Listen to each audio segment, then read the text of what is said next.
Na kama ulivyoona na kama unavyoona hapo, nataka nitoe ushauri kwa madada wote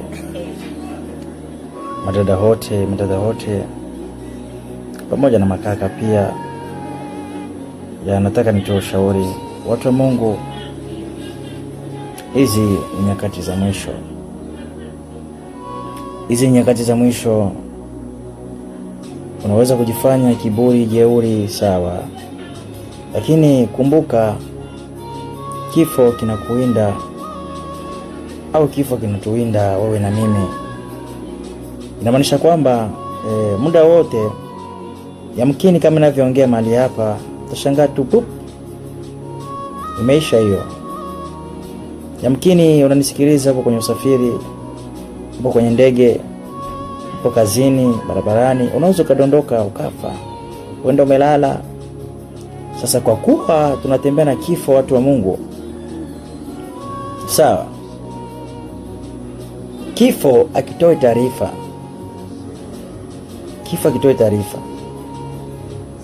iko wale wachache tu waliopewa neema.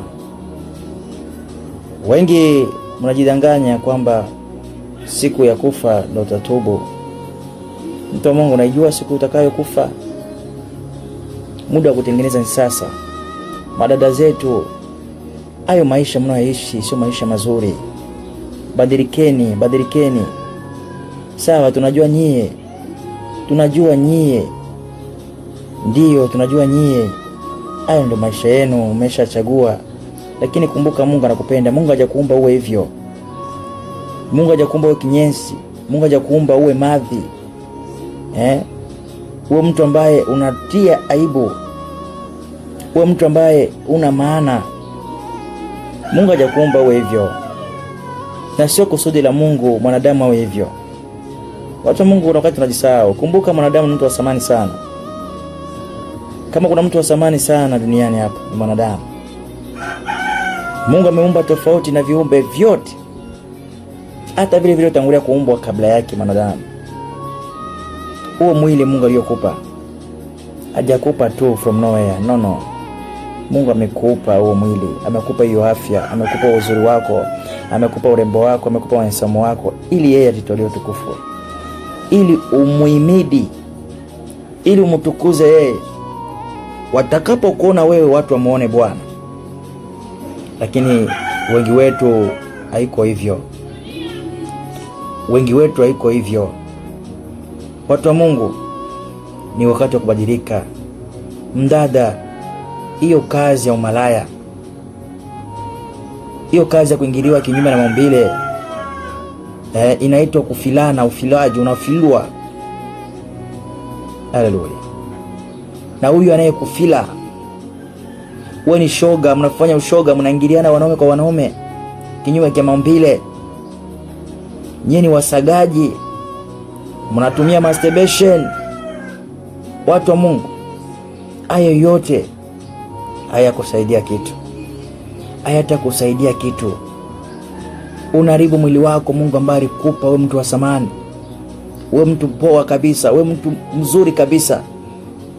Mwili Mungu amekupa ili Mungu ajitolee utukufu, lakini leo mwili wako unauacha uchi. Madada mnavaa hovyo, mnatembea uchi, picha mtandaoni, mnapost uchi, eti mnatafuta content, mnatafuta followers.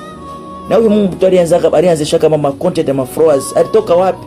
Amewalaanisha, mmelaaniwa kwa sababu kutafuta followers.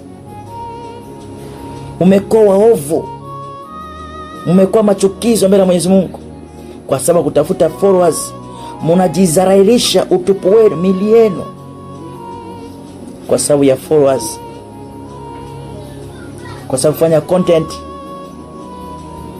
Watu wa Mungu, usisahau, kumbuka kuna kifo kinakuwinda.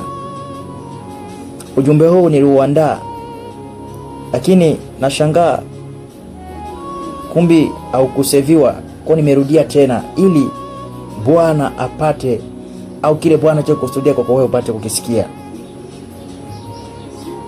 Sikiliza, ngoja nikupe story katika maandiko matakatifu.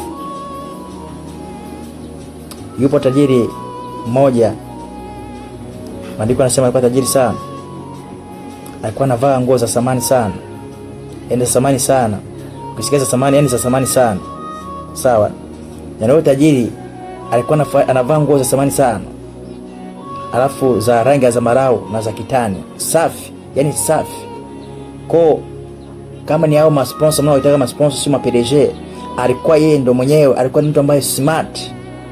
Alafu alikuwa anafanya sherehe kila siku. Yani kila siku anafanya sherehe.